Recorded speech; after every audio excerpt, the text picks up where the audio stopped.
हरे कृष्णा। जय श्री हरि। ओम नमः शिवाय। प्रिय भक्तजनों, आज बृहस्पतिवार के दिन आप बृहस्पति देव की बड़ी ही दुर्लभ कथा सुनेंगे। इस कथा को सुनने से भक्तों की सभी मनोकामनाएं भगवान बृहस्पति देव की कृपा से पूर्ण हो जाती हैं। तो आइए बड़ी ही श्रद्धा और प्रसन्न चित्त मन से इस कथा को सुनते हैं। भारतवर्ष में एक प्रतापी और दानी राजा राज्य करता था। वह नित्य गरीबों और ब्राह्मणों की सहायता करता था। यह बात उसकी रानी को अच्छी नहीं लगती थी। वह न ही गरीबों को दान देती, न ही भगवान का पूजन करती थी और राजा को भी दान देने से मना किया करती थी।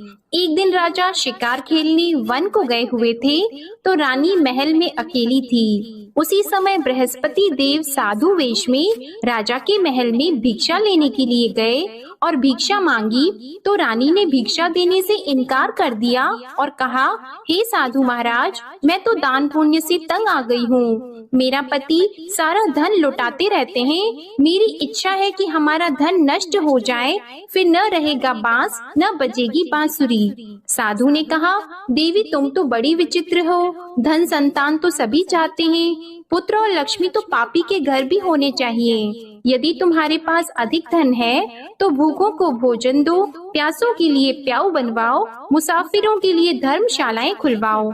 जो निर्धन अपनी कुंवारी कन्याओं का विवाह नहीं कर सकते, उनका विवाह करा दो। ऐसे और कई काम हैं जिनके करने से तुम्हारा यश लोक और परलोक में फैलेगा। परंतु रानी पर उपदेश का कोई प्रभाव नहीं पड़ा। वह बोली, महाराज आप मुझे कुछ न समझाएं। मैं ऐसा धन नहीं चाहती जो हर जगह बांटती फिरूं। साधु ने उत्तर दिया, यदि तुम्हारी ऐसी इच्छा है तो तथास्तु। तुम ऐसा करना कि बृहस्पतिवार को घर लीपकर पीली मिट्टी से अपना सिर धोकर स्नान करना, भट्टी चढ़ाकर कपड़े धोना। ऐसा करने से आपका सारा धन नष्ट हो जाएगा। इतना कहकर वह साधु महाराज वहाँ से आलोक हो गए और साधु के अनुसार कही बातों को पूरा करते हुए रानी को केवल 3 बृहस्पतिवार ही बीते थे कि उसकी समस्त धन संपत्ति नष्ट हो गई। भोजन के लिए राजा का परिवार तरसने लगा।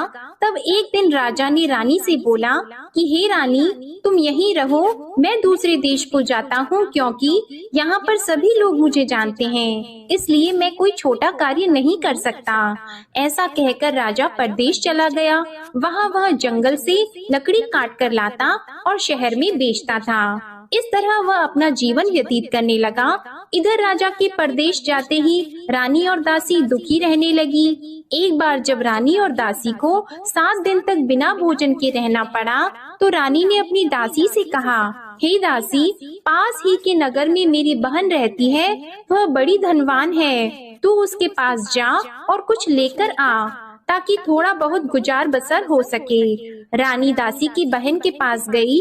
उस दिन गुरुवार था और रानी की बहन उस समय बृहस्पतिवार व्रत की कथा सुन रही थी। दासी ने रानी की बहन को अपनी रानी का संदेश दिया, लेकिन रानी की बड़ी बहन ने कोई उत्तर नहीं दिया। जब दासी को रानी की बहन से कोई उत्तर नहीं मिला, तो वह बहुत दुखी हुई और उसे क्रोध भी आया। दासी ने वापस आकर रानी को सारी बात बता दी। सुनकर रानी ने अपने भाग्य को कोसा। उधर रानी की बहन ने सोचा कि मेरी बहन की दासी आई थी, परंतु मैं उससे नहीं बोली, इससे वह बहुत दुखी हुई होगी। कथा सुनकर और पूजन समाप्त करके वह अपनी बहन के घर आई और कहने लगी, हे बहन, मैं बृहस्पतिवार का व्रत कर रही थी, तुम्हारी दासी मेरे घर आई थी, परंतु जब तक कथा होती है तब तक न तो उठते हैं और न ही बोलते हैं, इसलिए मैं नहीं बोली। कहो दासी क्यों गई थी? रानी बोली, बहन तुमसे क्या छिपाऊं, हमारे घर में खाने तक को अनाज नहीं था। ऐसा कहते कहते रानी की आंखें भर आई। उसने दासी समेत पिछले 7 दिनों से भूखे रहने तक की बात अपनी बहन को विस्तार पूर्वक सुना दी।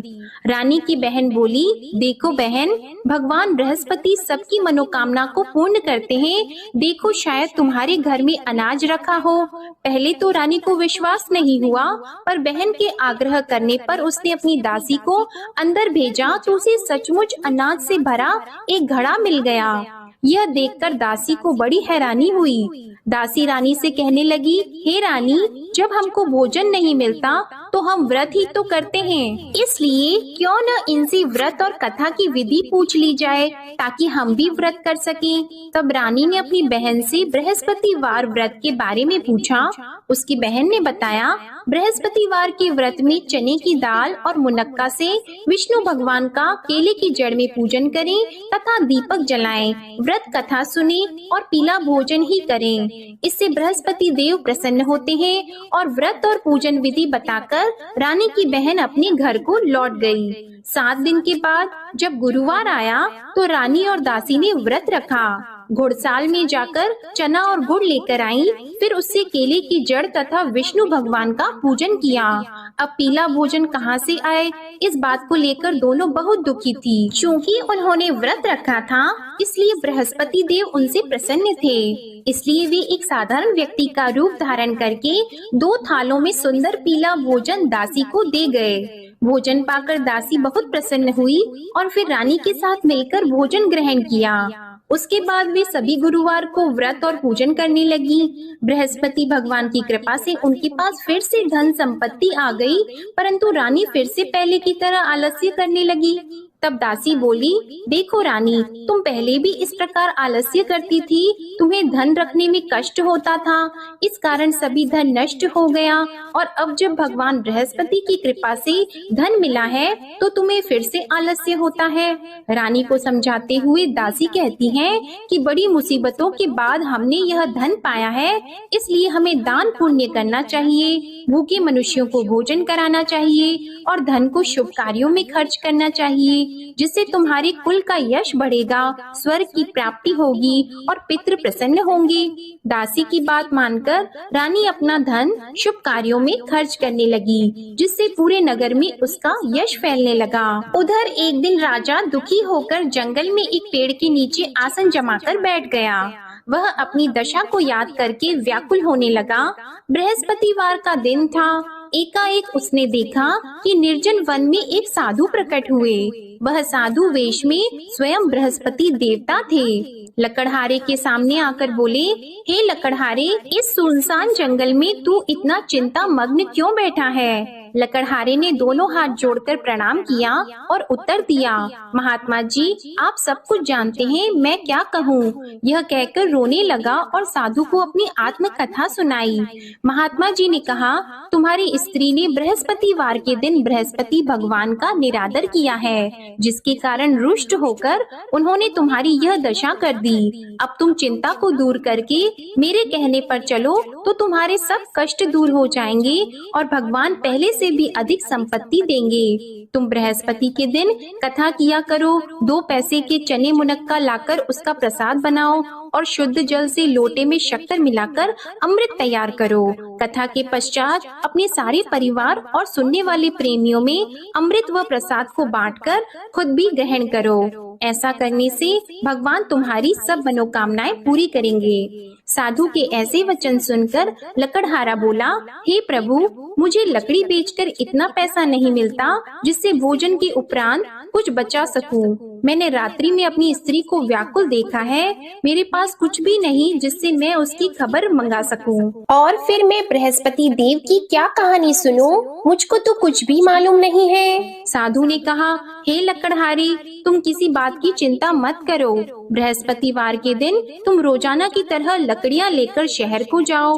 तुमको रोज से दुगना धन प्राप्त होगा, जिससे तुम भली भांति भोजन कर लोगे और बृहस्पति देव की पूजा का सामान भी आ जाएगा। बृहस्पति देव की कथा इस प्रकार है, सुनो। प्राचीन काल में एक ब्राह्मण रहता था। वह बहुत निर्धन था। उसकी कोई संतान नहीं थी। उसकी स्त्री बहुत मलिनता के साथ रहती थी। वह स्नान नहीं करती, किसी देवता का पूजन नहीं करती। इससे ब्राह्मण देवता बड़े दुखी थे। बेचारे बहुत कुछ कहते थे, किंतु उसका कुछ परिणाम नहीं निकला। भगवान की कृपा से ब्राह्मण की स्त्री के कन्या रूपी रत्न पैदा हुआ। कन्या बड़ी होने पर प्रातः स्नान करके विष्णु भगवान का जाप और बृहस्पतिवार का व्रत करने लगी। अपने पूजन पाठ को समाप्त करके विद्यालय जाती तो अपनी मुट्ठी में जौ भर के ले जाती और पाठशाला के मार्ग में डालती जाती। तब ये जौ स्वर्ण के हो जाते तो लौटते समय उनको बीन कर घर ले आती। एक दिन वह बालिका सूप में उस सोने की जौ को फटक कर साफ कर रही थी कि उसके पिता ने देख लिया और कहा, हे बेटी, सोने की जौ के लिए सोने का सूप होना चाहिए। दूसरे दिन बृहस्पतिवार था। इस कन्या ने व्रत रखा और बृहस्पति देव से प्रार्थना करके कहा, मैंने आपकी पूजा सच्चे मन से की है तो मेरे लिए सोने का सूप दे दो। बृहस्पति देव ने उसकी प्रार्थना स्वीकार कर ली। रोजाना की तरह वह कन्या जौ फैलाती हुई जाने लगी। जब लौटकर जौ बीन रही थी तो बृहस्पति देव की कृपा से सोने का सूप मिला। उसे वह घर ले आई और उसमें जौ साफ करने लगी, परंतु उसकी माँ का वही ढंग रहा। एक दिन की बात है कि वह कन्या सोने के सूप में जौ साफ कर रही थी। उस समय उस शहर का राजपुत्र वहां से होकर निकला। इस कन्या के रूप और कार्य को देखकर मोहित हो गया और अपने घर आकर भोजन और जल त्याग कर उदास होकर लेट गया। राजा को इस बात का पता लगा तो अपने प्रधानमंत्री के साथ उसके पास गए और बोले, हे बेटा, तुम्हें किस बात का कष्ट है? किसी ने तुम्हारा अपमान किया है अथवा और कोई कारण हो सो कहो, मैं वही कार्य करूँगा जिससे तुम्हें प्रसन्नता हो। अपने पिता की राजकुमार ने बातें सुनी तो वह बोला, मुझे आपकी कृपा से किसी बात का दुख नहीं है। किसी ने मेरा अपमान नहीं किया है, परंतु मैं उस लड़की से विवाह करना चाहता हूँ जो सोने के सूप में जौ साफ कर रही थी। यह सुनकर राजा आश्चर्य में पड़ गया और बोला, हे बेटा, इस तरह की कन्या का पता तुम ही लगाओ, मैं उसके साथ तेरा विवाह अवश्य ही करवा दूंगा। राजकुमार ने उस लड़की के घर का पता बताया। तब मंत्री उस लड़की के घर गए और ब्राह्मण देवता को सभी हाल बताया। ब्राह्मण देवता राजकुमार के साथ अपनी कन्या का विवाह करने के लिए तैयार हो गए तथा विधि विधान के अनुसार ब्राह्मण की कन्या का विवाह राजकुमार के साथ हो गया। कन्या के घर से जाते ही पहले की भांति उस ब्राह्मण देवता के घर में गरीबी का निवास हो गया। अब भोजन के लिए भी अन्न बड़ी मुश्किल से मिलता था। एक दिन दुखी होकर ब्राह्मण देवता अपनी पुत्री के पास गए। बेटी ने पिता की दुखी अवस्था को देखा और अपनी माँ का हाल पूछा। तब ब्राह्मण ने भी सभी हाल कहा। कन्या ने बहुत सा धन देकर अपने पिता को विदा कर दिया। इस तरह ब्राह्मण का कुछ समय सुखपूर्वक व्यतीत हुआ। कुछ दिन के बाद फिर वही हाल हो गया। ब्राह्मण फिर अपनी कन्या के यहाँ गया और सारा हाल कहा तो लड़की बोली, हे पिताजी, आप माताजी को यहाँ ले आओ, मैं उन्हें विधि बता दूंगी जिससे उनकी गरीबी दूर हो जाए। वह ब्राह्मण देवता अपनी स्त्री को साथ लेकर पहुँचे तो अपनी माँ को समझाने लगी कि हे माँ, तुम प्रातः काल प्रथम स्नान आदि करके विष्णु भगवान का पूजन करो तो सब दरिद्रता दूर हो जाएगी। परंतु उसकी माँ ने एक भी बात नहीं मानी और प्रातः काल उठकर अपनी पुत्री के बच्चों की जूठन को खा लिया। इससे उसकी पुत्री को भी बहुत गुस्सा आया। उसने एक रात को एक कोठरी से सारा सामान निकाल दिया और अपनी माँ को उसमें बंद कर दिया। प्रातः उसमें से उसे निकाला तो स्नान आदि करा के पूजा पाठ करवाया तो उसकी माँ की बुद्धि ठीक हो गई। इसके बाद वह नियम से पूजा पाठ करती और प्रत्येक बृहस्पतिवार को व्रत रखने लगी। इस व्रत के प्रभाव से उसकी माता और पिता बहुत ही धनवान और पुत्रवान हो गए और बृहस्पति देवता के प्रभाव से इस लोक के सुख को भोगकर अंत में स्वर्ग को प्राप्त हुए। इस तरह कहानी कहकर साधु देवता वहाँ से अंतर्ध्यान हो गए। धीरे धीरे समय व्यतीत होने पर फिर वही बृहस्पतिवार का दिन आया। लकड़हारा जंगल से लकड़ी काटकर किसी शहर में बेचने गया। उसे उस दिन और दिन से अधिक पैसा मिला। राजा ने चना गुड़ आदि लाकर गुरुवार का व्रत किया। उस दिन से उसके सभी क्लेश दूर हो गए। परंतु जब दोबारा गुरुवार का दिन आया तो बृहस्पतिवार का व्रत करना भूल गया। इस कारण बृहस्पति भगवान नाराज हो गए। उस दिन उस नगर के राजा ने विशाल यज्ञ का आयोजन किया था तथा शहर में ये घोषणा करा दी कि कोई भी मनुष्य अपने घर में भोजन न बनवाए, न आग जलाए। समस्त जनता मेरे यहाँ भोजन करने आए। इस आज्ञा को जो न मानेगा उसे फांसी की सजा दी जाएगी। इस तरह की घोषणा संपूर्ण नगर में करवा दी गई। राजा की आज्ञा के अनुसार शहर के सभी लोग भोजन करने गए, लेकिन लकड़हारा कुछ देर से पहुँचा, इसलिए राजा उसको अपने साथ घर लेके गए और ले जाकर भोजन करा रहे थे तो रानी की दृष्टि उस खूंटी पर पड़ी जिस पर उसका हार लटका हुआ था। वह वहाँ पर दिखाई नहीं दिया। रानी ने निश्चय किया कि मेरा हार इस मनुष्य ने चुरा लिया है। उसी समय सिपाहियों को बुलाकर उसको कारागार में डलवा दिया। जब लकड़हारा कारागार में पड़ गया और बहुत दुखी होकर विचार करने लगा कि न जाने कौन से पूर्व जन्म के कर्म से मुझे यह दुख प्राप्त हुआ है, और उसी साधु को याद करने लगा जो कि जंगल में मिला था। उसी समय तत्काल बृहस्पति देव साधु के रूप में प्रकट हुए और उसकी दशा को देखकर कहने लगे, अरे मूर्ख, तूने बृहस्पति देव की कथा नहीं करी, इस कारण तुझे दुख प्राप्त हुआ है।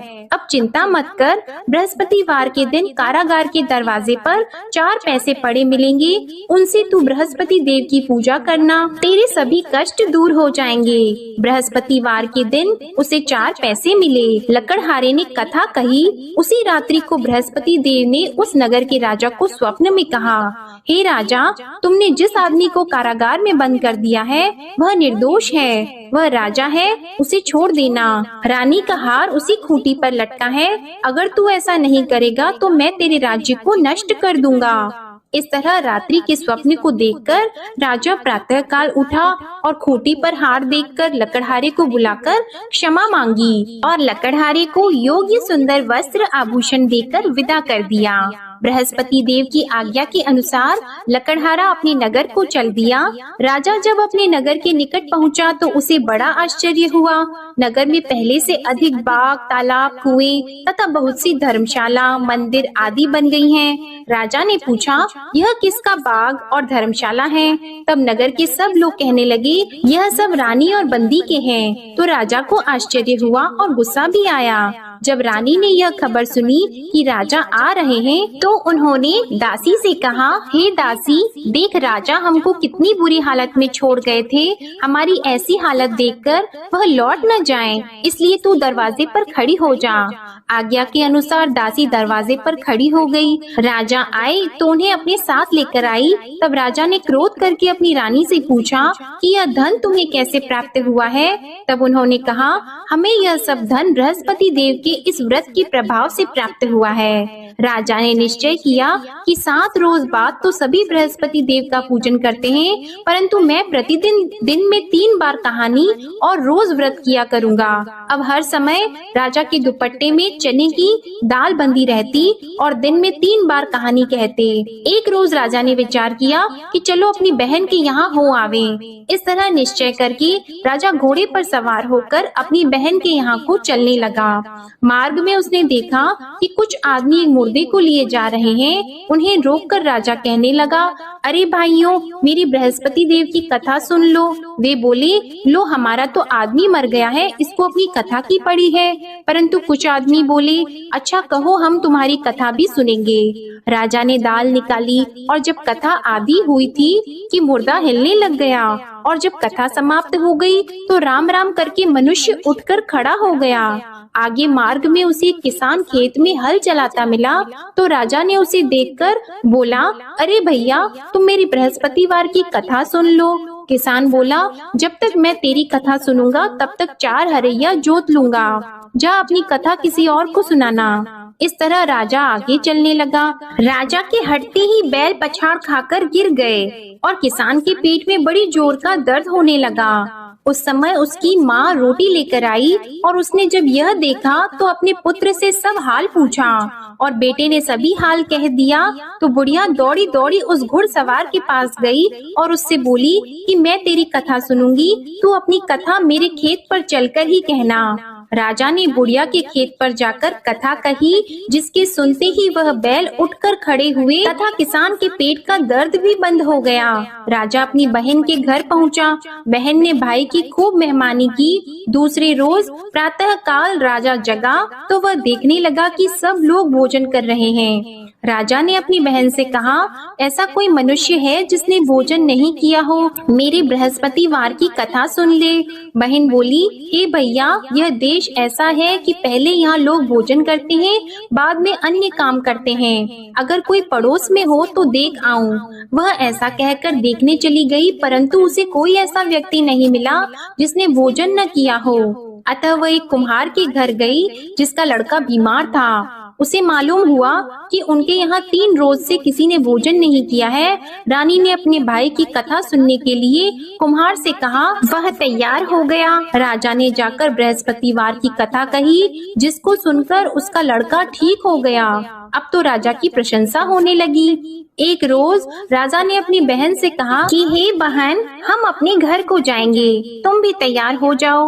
राजा की बहन ने अपनी सास से कहा तो सास ने कहा, हाँ चली जा, परंतु अपने लड़कों को मत ले जाना, क्योंकि तेरे भाई की कोई औलाद नहीं है। बहन ने अपने भैया से कहा, हे भैया, मैं तो चलूंगी पर कोई बालक नहीं चलेगा।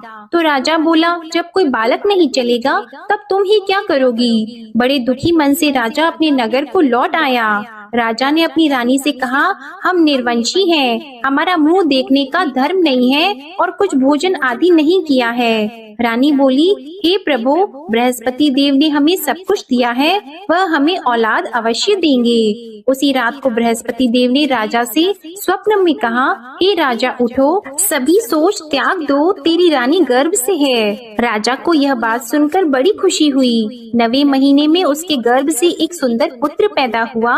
तब राजा बोला, हे रानी, स्त्री बिना भोजन के रह सकती है, पर बिना कहे नहीं रह सकती। जब मेरी बहन आएगी तुम उससे कुछ मत कहना। रानी ने सुनकर हाँ कर दिया। जब राजा की बहन ने यह शुभ समाचार सुना तो वह बहुत खुश हुई और बधाई लेकर अपने भाई के यहाँ आई।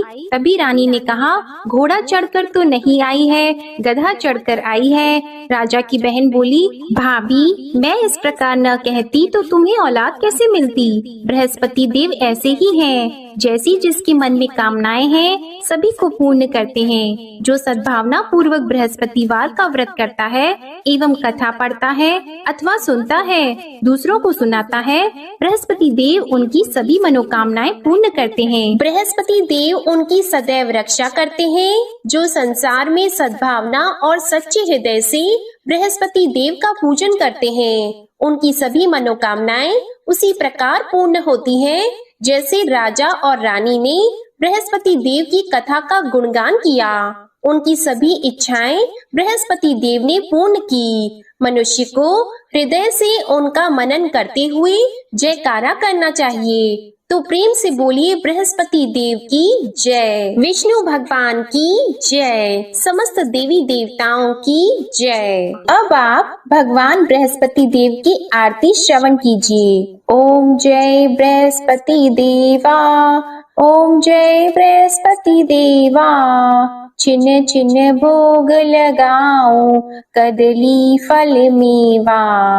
ओम जय बृहस्पति देवा, तुम पूर्ण परमात्मा, तुम अंतर्यामी, जगत पिता जगदीश्वर, तुम सबके स्वामी। ओम जय बृहस्पति देवा, चरणामृत निज निर्मल, सब पातक हरता, सकल मनोरथ दायक, कृपा करो भरता।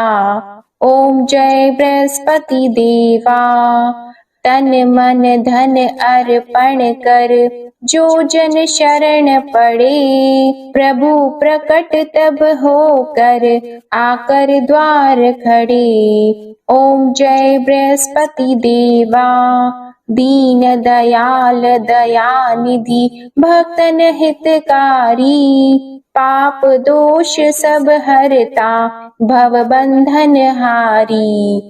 ओम जय बृहस्पति देवा, सकल मनोरथ दायक सब संशय तारो, विषय विकार मिटाओ संतन सुखकारी। ओम जय बृहस्पति देवा, जो कोई आरती तेरी प्रेम सहित गावे, ज्येष्ठानंद बंद सो निश्चय ही पावे। ओम जय बृहस्पति देवा, ओम जय बृहस्पति देवा। प्रेम से बोलिए भगवान बृहस्पति देव की जय। बोलिए भगवान श्री लक्ष्मी नारायण जी की जय। आपको आज की कथा पसंद आए, आरती पसंद आए तो वीडियो को लाइक कीजिएगा, शेयर कीजिएगा, कमेंट में भगवान बृहस्पति देव जी की जय लिखिएगा और चैनल को भी सब्सक्राइब कीजिएगा। इसी के साथ आज आप हमारे चैनल पर चैत्र मास महात्म्य की कथा और गुरु प्रदोष व्रत की कथा भी जरूर सुनिएगा। प्रेम से बोलिए भगवान श्री बृहस्पति देव की जय।